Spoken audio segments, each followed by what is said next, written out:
Shalom. This is Israelite School, University of Practical Knowledge, throughout the 1 West, 125th Street, Harlem, New York City, on the Commander GEN.YAHANNA. All right, this is Fort Wayne I.S.U.P.K live classes every Wednesdays from 6 to 8 p.m. All right, today's topic we're going to be going over is: do you run your household or do your woman run your household? Okay, and the role of the black man. We already did a class, the part one of the class on Facebook. So if you ain't seen that, go check that out on I.S.U.P.K Fort Wayne on the Facebook page. We asked the question: is your woman a whore or is your woman a housewife? In the role of the black woman. Okay, so now we're gonna be getting into the role of the black man. All right. First scripture we're gonna start off is 1 Timothy chapter 3 and verse 2. Okay, 1 Timothy chapter 3 and verse 2.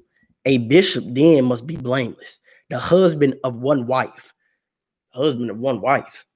You understand? We if you got a little bit of backdrop, you all know, and a little bit of knowledge of the scriptures, you know, it's lawful for a man to have multiple wives.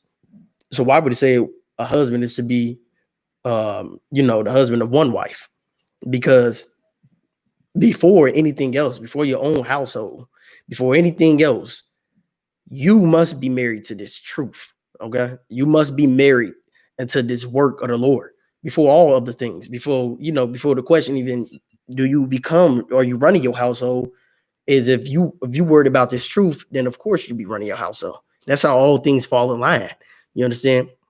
And the video we did before on the Facebook page, we read that that Christ is the head of man and the man is the head of the woman.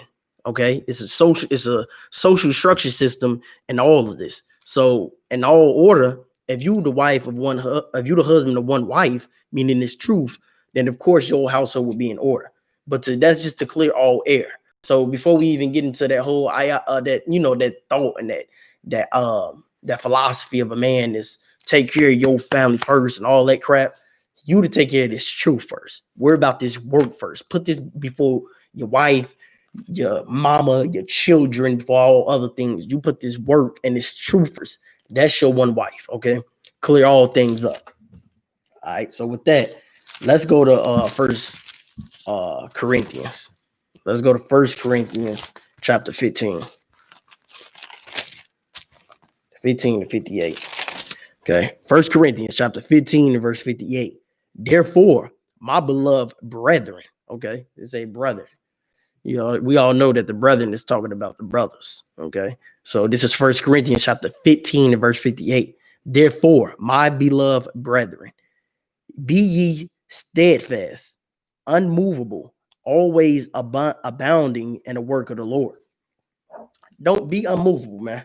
Be unmovable. Don't be caught up and stagnant and worried about the self-sustaining success. Worried about the success of this truth. You understand? Just like they take the whole thing, they go on sports and they say, take one for the team, and this for the team, that for the team. This truth, this is supposed to be this is what you're worried about. Talking to the brothers. All right. This is put this work and this truth before all things. And this is something, to correlate with the scripture that we just read. The truth comes before all other things. You put this truth first, your household will be in order. We're gonna bring out some most scriptures talking about the man running the household and how you know if you run in the household or if you're not. Okay. Well, basically, this is showing if you run a household or not. If you putting this truth first, putting this truth first, everything else will fall in line. All right. All right. So with that, let's go to 1 Timothy 3 and verse 4. Let's go to 1 Timothy chapter 3 and verse 4. All right. And this is all for the black and Hispanic man. All right. Black and Hispanic man you gotta learn how to take the household over. Our women I wouldn't have been running things for far too long. That's why all our women, all our daughters is on the strip poles and sluts and whores. And that's why all of our sons are getting rushed to the jails right now. You understand? All of our sons is in prison. All of our sons is in jail, wrapped up with some case and fighting this and fighting that. They going through all this because our women is the ones running the goddamn house. And we ain't there to to tell them what to do. We ain't there to run nothing. The black man, the whole what's wrong with the whole society is that we untaught and nobody is guiding the black community.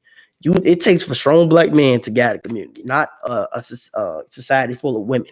And our society is full of women because it's over million something a black man in prison. Think about it. But what if think about this? What if they let all the black men out of prison right now today? All the black men out. By the philosophy of the white man, the so-called white man, it'd be violence, it'd be crimes, but not really. If you let all the black men out of prison, the black community, then it'd be fixed up. You understand? It'd be then it fixed up. It'd be in far better condition than what it is now. All the men is in prison. All the fathers are in prison, and then the ones that's left out here is wrapped up in this life, this hellhole. Wrapped up with everything, killed and getting murdered, being harassed by police. All these things is going on. And it's all because there's no strong black men that's out here taking control of our communities. All right. So let's go to 1 Timothy chapter 3 and verse 4. All right. 1 Timothy chapter 3 and verse 4. One that ruleth his house, one that ruleth well his own house, having his children in all subjection with all gravity. For a man known not how to rule his own house, he shall take care of all how shall he take care of all the churches of God? Exactly. So the black man is supposed to rule the household. If the black man can't rule the household, how would he take care of anything else?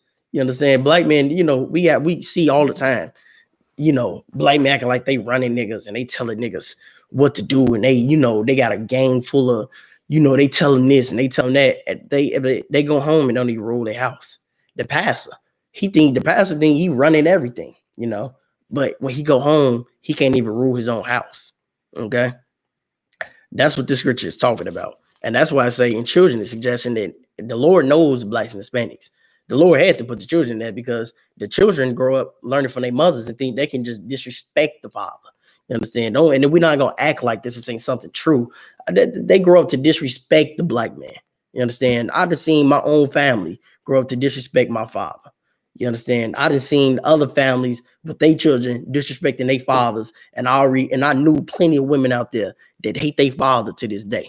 All right. So that's why the Lord knows black and Hispanics. That's why they had to be put in there. Let's read that again. 1 Timothy chapter 3 and verse 4. One that ruleth well his own house, having his children in all subjection. You rule well of your house if you got your children in subjection. You tell your children, make sure that trash is taken out. You understand? Make sure that homework is done before you don't jump on another tablet. All right. And make sure that them dishes is washed. Clean that tub out. You understand? You use things. That's how you run your household. You understand? By fear. You put fear in them children and make them children be in subjection to you. And that's how you rule your household. Now, if you go home and your children is running over you, you understand? Yelling, asking you what gifts is at, running, asking you what birthdays and Christmas presents and all this, and harass you, and on top of that, being bad as hell, not getting good grades in school, not doing good in school.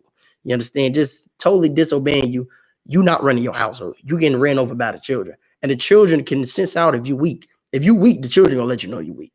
Your children gonna hesitate to let you know that you're weak. They gonna run right over you. They gonna continue. They gonna test you every day. They gonna continue to test you and test you and test you. You understand? And if you weak, your children will just run over you, run over you, and run over you. All right. So black man, you got to stand up. If your children doing that, then you're not running your household properly. Okay. So let's go to let's go to 1 Corinthians 11. Okay.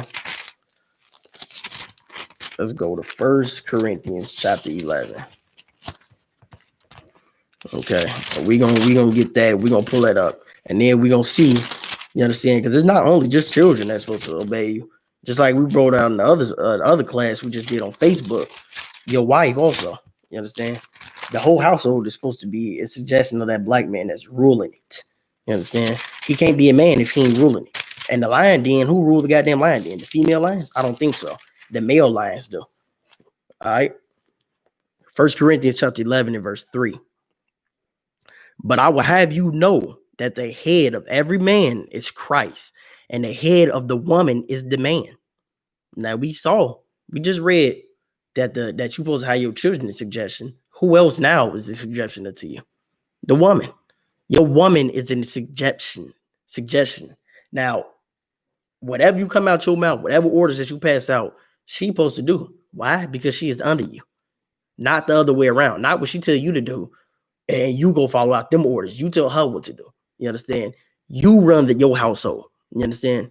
That woman is supposed to be under you, not because we making this up, because God put this in order. God put Christ over us, and he put us over to the women and the children. All right. It's a pecking order.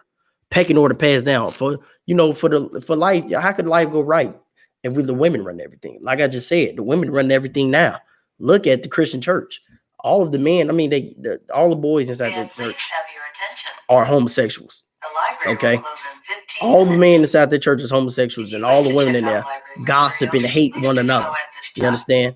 So the women ain't running our households correctly. The women ain't suit and fit to run our households. Okay. So now let's go to Ephesians. Let's go to the book of Ephesians. Book of Ephesians, chapter 5 and verse 25. All right. Husbands, love your wives, even as Christ has loved the church and given himself for it. Husband, now it say husband loves your wives, meaning, now it's a duty to take care of that wife. Love your wife. Of course, you over her. Now you over her. Now you over the children. It is your obligation to love that wife. Okay. Meaning love is not just an emotion. Love is an action.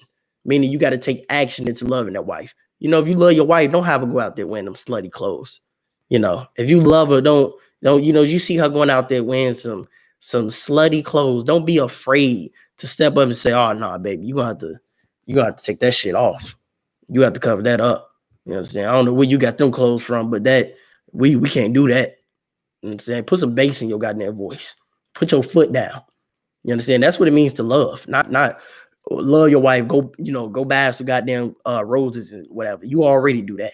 You know what I'm saying? The Lord ain't got to tell you. That ain't got to be in there. The black men already running and buying chocolate. All the chocolate and stuff gone because the black man trying to make up for something that she angry at him at. You understand? We the black men already doing that. When they say to love her, it's to mean teach her, structure her in the right way. Don't let her wear them slutty clothes. Don't let her teach your children these slutty ways of life. Okay. Guide her away from the world, what the world trying to want your wife to be. The world is raising your wife and teaching your wife what to do. You to love your woman and you to teach her what to do. You understand? All right. So now let's go to 2 Timothy's chapter 3. Chapter 3, verse 17. Okay. Second Timothy's chapter 3 and verse 17. That the man of God may be perfect, through furnished unto all good works. Now, this is just going on and saying, just like we said before, make this truth your number one work. Okay. The truth, you got the truth is your number one work. You got that in order. Your household to be in order. Your wife, your children to be in order. You to love your wife and your children. But now on top of all those things, to be perfect. You understand? You can do all those things and be perfect on top of it. You understand? Do all the things are running your household and running your family and to be perfect as well. That's the role of the black man. The role of the black man is to be perfect. That's what the Lord expects you to be. It's not hard to be perfect. To be perfect is just not to eat pork, shrimp, crab, and lobster. To do out your work and your duties that is given it to you. Simple. Just go do it and get it done. And just don't do what the Lord say not to do. And that's how you be perfect. People think you got to be perfect because, you're not tripping over something. You're not coughing it. So that ain't got nothing to do with being perfect. That's the way the Christians they don't know the Bible. For you to be perfect is for you to follow laws, statutes, and commandments that God gave it to you. You to be perfect is to rule over your woman, rule over your children. Understand? So if you're not doing those things, you ain't being perfect. You understand? That's the role of the black man. If you're not doing these things, you don't know these things, and you're not ruling your household. And it's the obligation to do these things. You understand? It is the obligation of the black man to run his household, not to smoke weed, not to get high and let the kids get high and just don't care. Your obligation is to run and rule that household. Okay. Black men have to rule the household. You got to come back, follow these laws, statutes, commandments, get your woman in order, make sure you in order, get them kids in order. All right. Make sure you run in that household and make sure that it stay that way. You understand? Get down with this truth. Stand up, man. Stand up. Put your boots on, put that all black on, and get strong in this truth. All right. So with that, that's the end of the class. We do this every Wednesday, 6:30 to 8:30. So you can get with the classes on I.S.U.P.K Facebook, I.S.U.P.K 4-Way on Facebook, and 4-Way and I.S.U.P.K on YouTube. Make sure you like and share the class, subscribe to the YouTube channel. Shalom.